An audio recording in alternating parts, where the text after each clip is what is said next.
Hey, today I'm talking about my top 5 favorite old movies that I watched in 2022. And this is out of a total of 285 movies. First up is The Hustler. This is a 1961 Paul Newman film recommended to me by my future brother-in-law, Chris. He recommended it to me after I talked to him about how I'm not a big fan of the movie Rounders because it really glorified gambling, but I did like the movie The Cincinnati Kid because it is still a movie that features gambling, but it doesn't really romanticize it in the same way. And so he recommended this movie, The Hustler. So going into this movie, I kind of figured that like after a scene or two, I'm gonna know like the entire plot to this movie. Like there's no way The Simpsons or some other TV show hasn't like parodied this movie, and so like I know this entire story by heart even without having seen this movie. Well, I was completely wrong. I had no frickin' idea what the hell was gonna happen in this movie. Like every single scene was a giant surprise, and I loved it. This movie's amazing.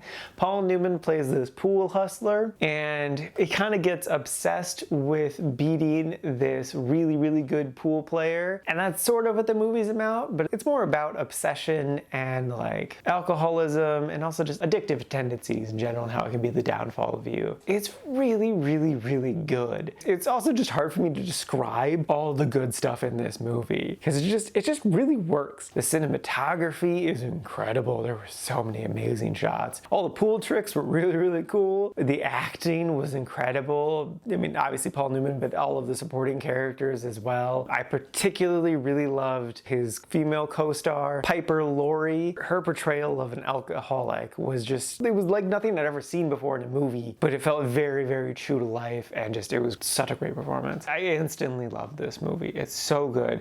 I definitely recommend it just kind of in general, but I would extra specially recommend it if you're a fan of older movies or pool, but like you don't need to be a fan of that stuff to enjoy this movie. It's a 61-year-old movie that it's a timeless film. It's so good. I love it so much.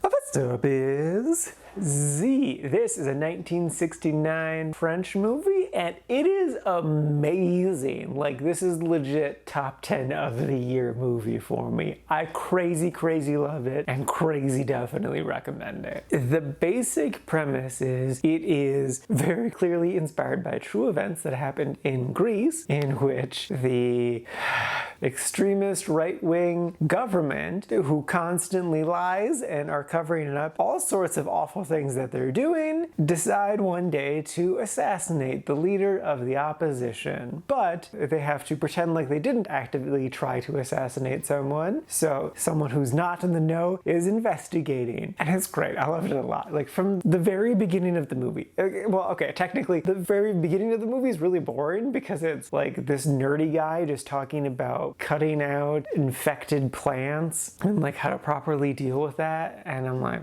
what is going on here? But then as soon as that finishes, it immediately jumps into a lot of like fascist rhetoric. And I'm just like, oh, I see what you did there. That was a metaphor. Nice. Plus it was supposed to be boring. Literally the characters in the scene were bored. But no, it's great. It's so infuriating because it's like you guys are just constantly lying and just being awful people. I hate you so. And it's also kind of cathartic in like, it's nice to know that all the awful things that are happening in today's world also happened 60 years ago. So it's not just like a new thing. We've always been this shitty. It's just really good. I really loved it. It's great. Definitely without a doubt recommend it. It's freaking amazing. First up is Never, Rarely, Sometimes, Always. This movie is fucking amazing. I thought to myself a few days ago, I'm like, hey Charlie, it's been a while since a movie has made you cry. I wonder if like something changed about me, like maybe I'm a lot less emotional person now, or maybe it's like I just haven't found the right movie. It was that last thing, because I fucking bawled my eyes out to this movie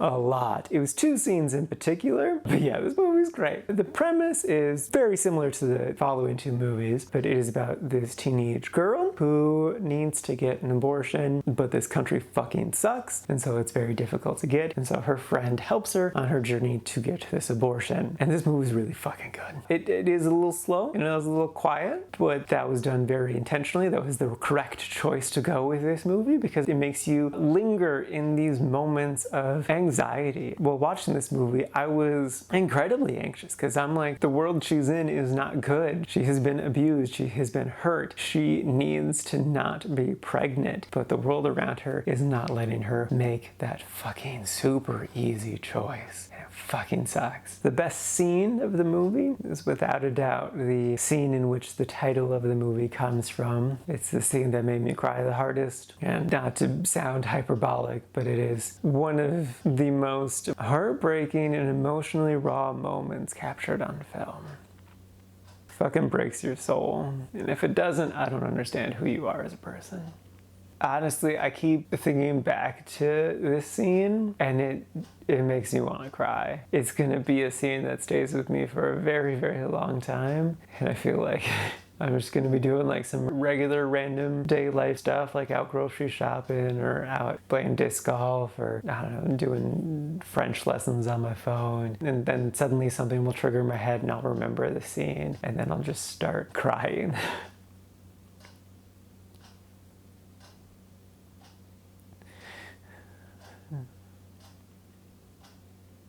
It's, and I don't just say that like hyperbolically, like it's happened with a different movie with Our Friend, which I also highly recommend. There's a moment near the end of the film that like is incredibly sad but also very beautiful.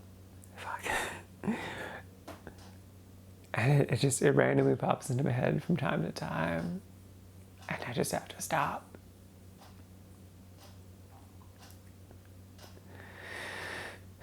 It's really fucking sad. And the thing is, it's okay to be sad. It's a lesson my dad instilled in me in a young age. It's okay to cry. It's okay to be emotional. Let out your emotions. It's good. Don't let your emotions consume you forever. Because I did that. You gotta do regular life shit.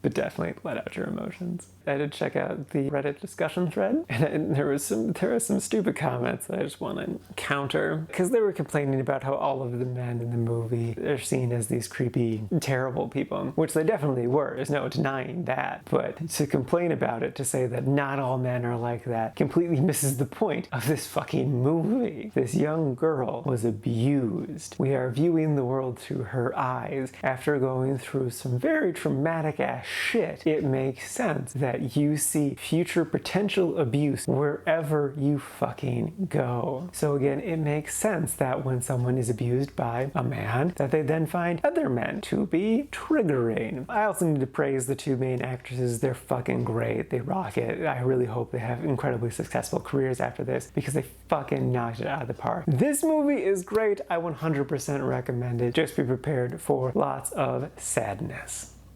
First up is Ocean's 11. This came out in 2001, and after having rewatched it, I realized that this is one of my all-time favorite movies ever. I crazy ridiculously love this movie. So obviously, I definitely, without a doubt, recommend this movie. Like, if you haven't seen it before, you have done yourself a major disservice. Go right now and watch this movie. It's on HBO Max, or buy it. It's definitely worth buying it on physical copy, and it is amazing. You will have such a wonderful time. I also recommend it if it's been a while since you've seen it, or if you even watched it yesterday, watch it again today. This movie's amazing. I love this movie so much. I would say this is as close to a perfect movie as you could potentially get. I'm not being hyperbolic. I honestly think this, because it is so much fun. It is silly and smart at the same time, and just like all of the actors are having such a fun time that you can't help from also having a really, really fun time. Like, this movie is everything that I want in a movie. It's just like, if you're like in a downward spiral, this movie could totally fix that a little bit. I mean, not permanently, but for the 2 hours while you're watching it,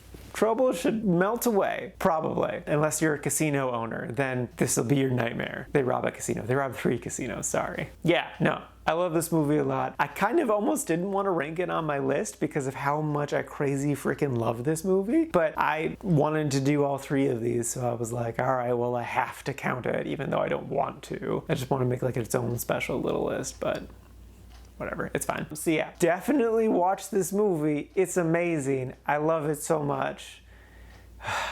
Yes. Next up is One Cut of the Dead. This is a 2018 Japanese movie, and it is amazing. I love this movie so much. I knew it was gonna be good going into it, but like I was so blown away by it. I laughed so much. This movie is just, it's amazing. I'm gonna be very limited with what I say about the premise of this movie because I strongly feel that it is a lot more fun if you know next to nothing about this movie. But I will say it is a zombie film that is one continuous shot, one unbroken shot. And they legit did it. It was actually one continuous shot and it's great. It's so good. The first act is kind of rough. You can kind of see the edges, so to speak. And then as you transition into the second act, you get kind of confused and just like, especially me, I was very confused. Then like you piece together what's actually happening and it makes a lot of sense. But then going into the third act, it all comes together masterfully. I don't think I've laughed that hard in such a long time. And honestly, I think too that like it pays off for noticing little things. It's hilarious. It's so good. It's so solid. Yeah, it's just great. I blanket recommend it. It's a really, really good film. If you're not really a fan of horror and stuff like that, you don't need to worry. It's so good. I love this movie so much. It's one of those movies where like the third act instantly made the first act better. So I kind of wanted to go back and rewatch the first act because it's so good. I love this movie. It's so good. It's so good. It's so good.